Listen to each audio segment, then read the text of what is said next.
Emang awalnya si Bella ini berpikir positif, tapi setelah dia melihat jam, ternyata pada saat itu jam 2 malam.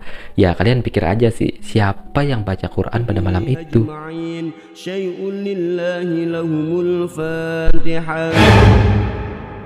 Si Bella pun mencoba memejamkan matanya dan sambil berdoa. Si Bella ini, wah dia ketakutan banget pada saat itu. Nah, melihat keadaan si Bella yang ketakutan, suara tadi makin keras. Yang awalnya cuma kedengaran satu orang, tiba-tiba kayak banyak banget yang sedang baca doa atau baca Quran pada saat itu. Ya kayak segerombolan bapak-bapak yasinan.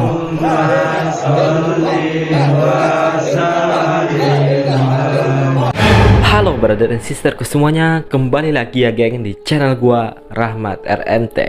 Kaget boleh, jantungan jangan. Seperti biasa kita akan bercerita tentang kisah horor lagi nih geng.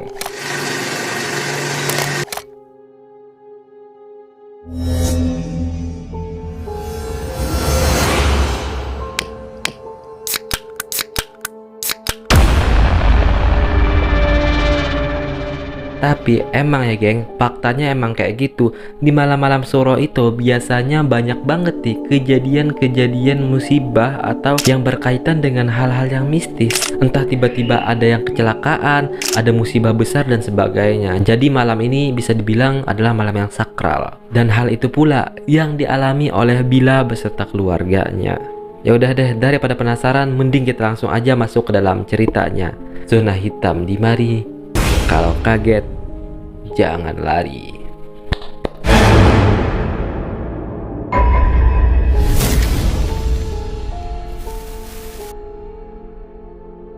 Cerita ini dialami oleh seseorang wanita yang kita sebut aja namanya Bila. Bila ini tinggal bersama orang tuanya dan juga kakaknya, ibunya, terus juga ada kakaknya yang kita sebut aja namanya Pina, dan juga bapaknya yang bernama Tony. Nah, FYI ya guys, Pak Tony ini adalah orang yang disegani di kampung mereka. Kok bisa Pak Tony ini disegani di kampung mereka? Karena ceritanya tuh dulu ada seseorang yang mau meninggal dunia, tapi dia ini kayak susah banget untuk meninggal dunia. Akhirnya Pak Tony pun datang ke lokasi itu dan mengecek seseorang itu. Nah, ternyata orang itu adalah pengguna susuk. Pak Tony pun mencoba mengeluarkan susuk yang ada di tubuhnya. Dan alhamdulillahnya setelah beberapa menit kemudian orang ini meninggal dunia. Alhasil warga yang menyaksikan hal tersebut menganggap Pak Tony ini adalah orang yang ya paham lah dengan hal-hal seperti itu, dan Pak Tony ini mulai disegani pada saat itu. Walaupun Pak Tony ini adalah orang yang sering membantu orang lain, kayak dari kesurupan, ruqyah, dan sebagainya yang berkaitan dengan mistis, tapi keluarganya itu sama sekali gak pernah mengalami teror apapun. Mereka hidup aman, tentram, dan damai. Tapi ternyata kedamaian itu hancur di saat-saat masuknya malam Suro.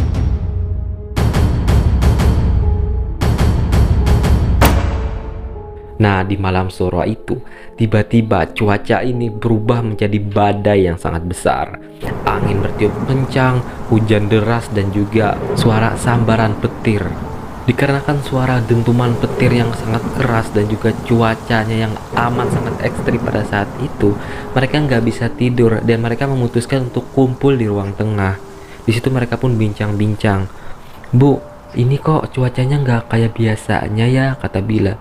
"Iya, kita berdoa aja ya, semoga nggak kenapa-napa," kata ibunya. Tak beberapa lama setelah ibunya ngomong, lampu yang ada di rumah mereka tiba-tiba mati. Dan suasana pun menjadi lebih mencekam. Yang ada pada saat itu cuma cahaya-cahaya dari sambaran petir.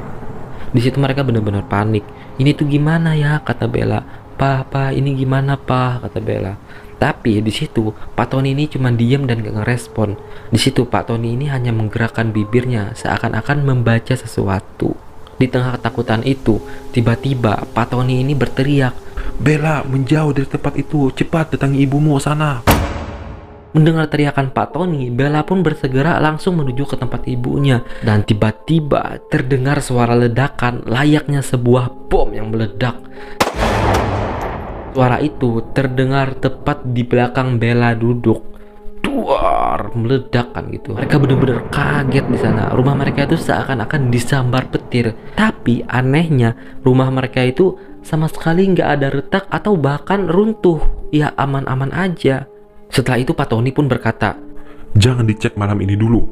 Kalian ayo pergi ke kamar kalian masing-masing dan istirahat. Besok aja kita ngeceknya ya. Mereka pun nurut kata Pak Tony dan langsung pergi ke kamar masing-masing.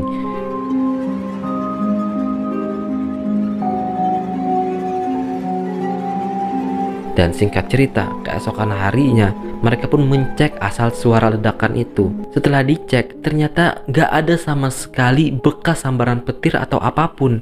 Mereka mikir, apa jangan-jangan suara itu gak berasal dari sini ya? Kemudian mereka pun mengelilingi tuh, mengitari rumah mereka. Ternyata ya, rumah mereka itu ya gak ada sama sekali bekas bakaran atau sengatan listrik dan ya aman-aman aja. Tapi ada suatu hal yang aneh, di mana rak sepatu yang ada dalam rumah mereka, ini dalam rumah loh, tiba-tiba terporak-porandakan, ya kayak ya berhamburan gitu, geng. Melihat hal itu, Pak Tony ini langsung berprasangka, Ini apa jangan-jangan ada yang ngirim santet ke kita? Atau emang ada santet yang nyasar aja ke rumah ini? panik dong mereka mendengar Pak Tony, dan Pak Tony ini kan notabene adalah orang yang paham dengan hal-hal seperti itu. Tapi di sini Pak Tony mencoba menenangkan mereka. Bisa saja rak tadi berhamburan karena akibat kucing ataupun karena angin malam tadi. Jadi ya nggak usah terlalu dipikirin lah.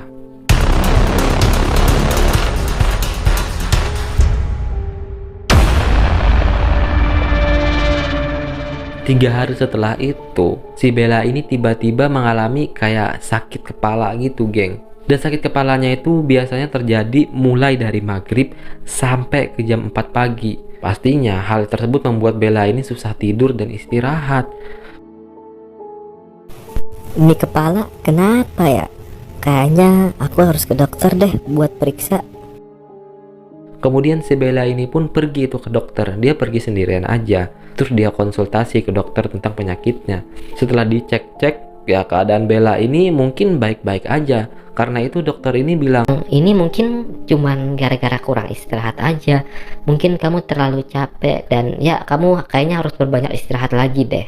mendengar penjelasan dokter, ya si Bella ini iya-iya aja. Dia pun pulang dan mencoba istirahat. Tapi geng, yang namanya penyakitnya masih belum diketahui. Si Bella ini masih aja nih sakit kepala.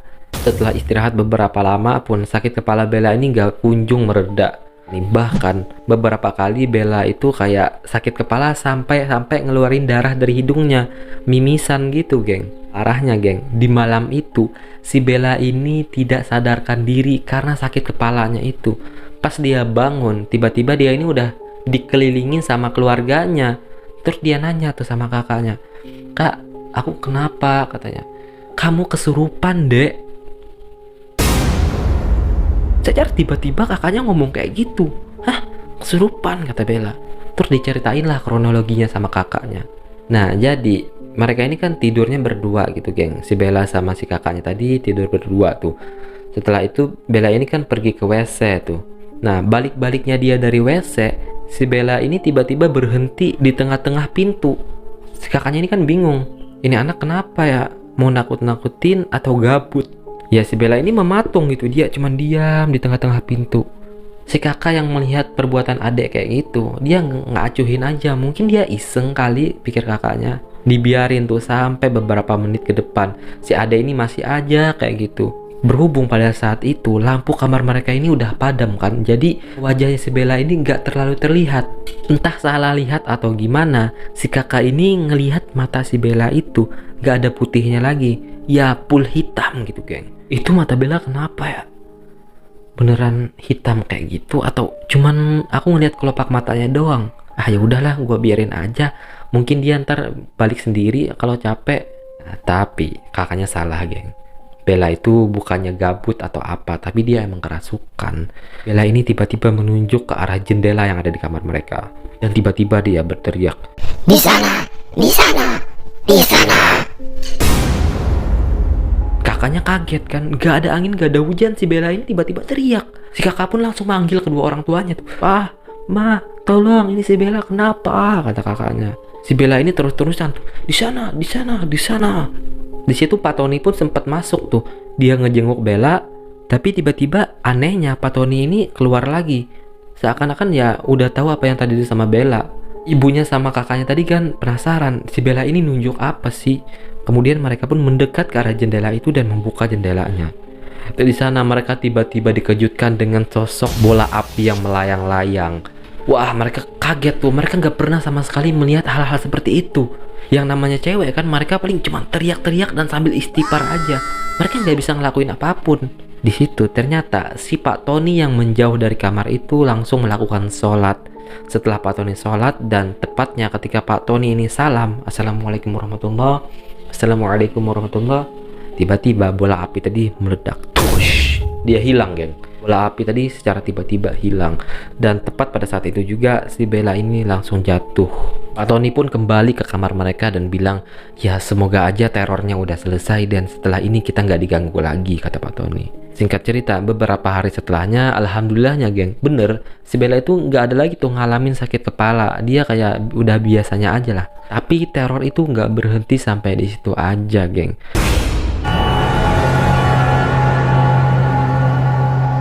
Nah, di malam itu, di saat enak-enaknya tidur, si Bella ini tiba-tiba terbangun karena dia mendengar suara berisik orang yang sedang ngaji. Si Bella ini dengar suara seseorang laki-laki yang sedang mengaji.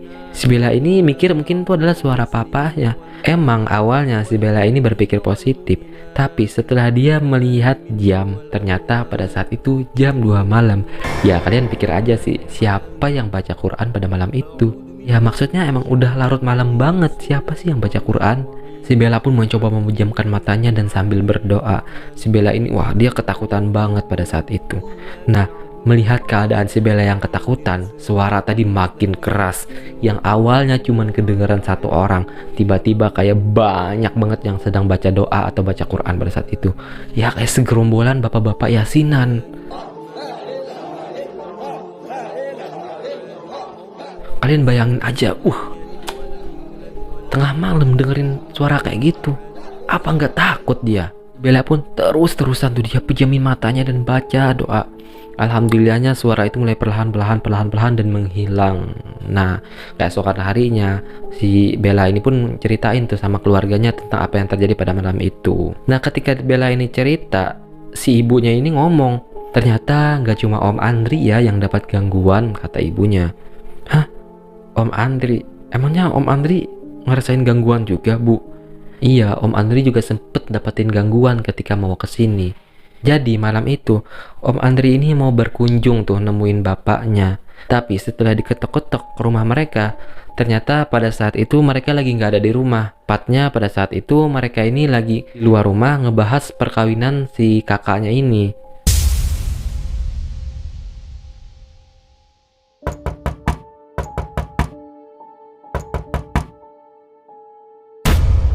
Karena pada saat itu nggak ada orangnya di rumah, Om Andri pun ya dia pulang aja.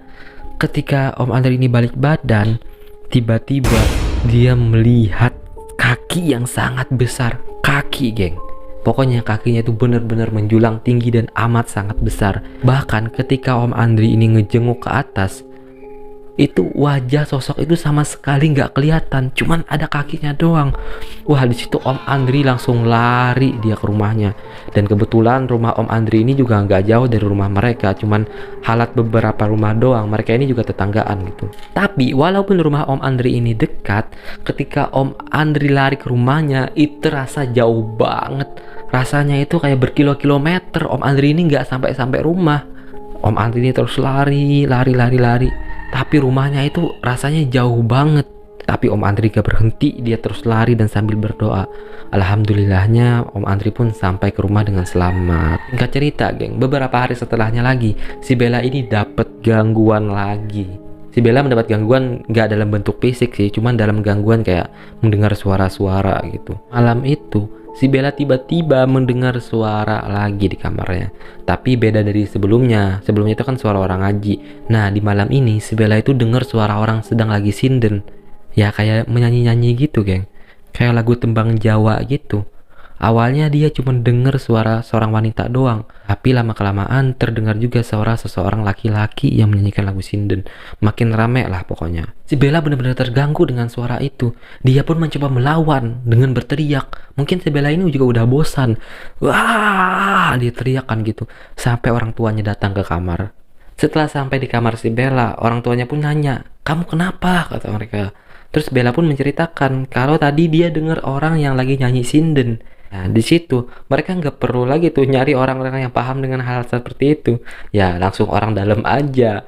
Ibunya pun membuat semacam kayak jimat gitu. Jimat itu berisi bawang putih, terus juga ya beberapa tumbuhan lah yang ada di dalamnya. Itu kayak disatuin dalam satu tempat, diikat, kemudian diletakin di jendela kamarnya si Bella tadi. Setidaknya hal tersebut bisa membuat Bella ini lebih tenang dan dia kemudian lanjut untuk istirahat. Alhamdulillahnya geng, beberapa hari setelahnya itu dia udah nggak ada lagi nih ngalami kejanggalan-kejanggalan. Sampai pada akhir bulan Suro, tiba-tiba dia mendapatkan gangguan lagi nih. Entah kenapa gue juga pusing ya. Ini hantu beberapa kali udah dikalahin ya ibaratkannya gitu. Dari yang awalnya kayak banaspati tadi yang meledak, sampai suara sinden tadi yang dipasangin jimat. Hantunya ini kayak nggak ada jera-jeranya buat gangguin si Bella. Ada dendam tersendiri mungkin ya. Nah, di malam itu, Bella ini kan tidur ngadep ke arah dinding tuh. Dan dia membelakangin kakaknya. Tiba-tiba terdengar suara kayak ada alunan-alunan suara nada. Kayak orang nyanyi gitu. Di belakang dia. Pikirnya kan itu kakaknya. Ngapain sih malam-malam nyanyi-nyanyi? Itu kan gak asik banget. Terus dia toleh tuh ke belakang dia berbalik. Ternyata di sana ada sosok nenek-nenek yang sedang duduk di tengah-tengah antara si Bella dan kakaknya ini. Neneknya tersebut menggunakan baju kain warna hijau ya kalau nggak salah. Terus juga kayak ada jaring-jaring kayak kamban kerudung gitu. Ya kayak nenek-nenek pada umumnya lah. Neneknya itu menghadap ke arah langit-langit dan dia sambil beralun-alun menyanyi. Dan sesekali neneknya itu menatap ke arah Bella. Dia posisinya kan gini.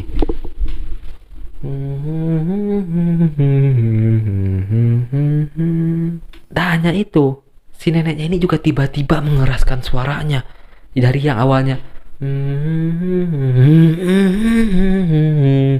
Si Bella langsung kaget kan. Gimana nggak kaget dia? Face to face hadap-hadapan dengan nenek-nenek. Walaupun wajahnya biasa aja, tapi siapa sih yang nggak kaget? Lagi-lagi si Bella ini mengeluarkan jurus andalannya, jurus teriakan maut. Si Bella ini kemudian berteriak lagi, "Pah, Mah!" Wah, pokoknya chaos banget lah. Si kakaknya di sebelah tadi langsung kaget gitu. Kenapa? Kata kakaknya. Terus kemudian didatengin lah sama ibu dan bapaknya juga ke kamar. Seperti biasa, Bella pun menceritakan hal yang terjadi. Mendengar itu, si bapak ini langsung ngambil tindakan. Bapaknya itu langsung nyiapin ember dan juga kayak beberapa bunga yang ada di sana. Si Bella itu langsung dimandiin juga pada saat itu pakai air kembang tadi. Langsung spontan geng, langsung pada saat itu juga nggak perlu manggil-manggil orang lain karena ya ahlinya langsung ada di tempat, langsung turun tangan gitu geng ya. Orang dalam. Nah, syukurnya setelah itu si Bella ini udah nggak ada lagi ngalamin gangguan sama sekali. Dan itulah cerita yang dialami si Bella. Nah, seperti biasa, gue disclaimer dulu nih. Cerita ini bukan pengalaman dari diri gue sendiri, melainkan cerita dari orang lain.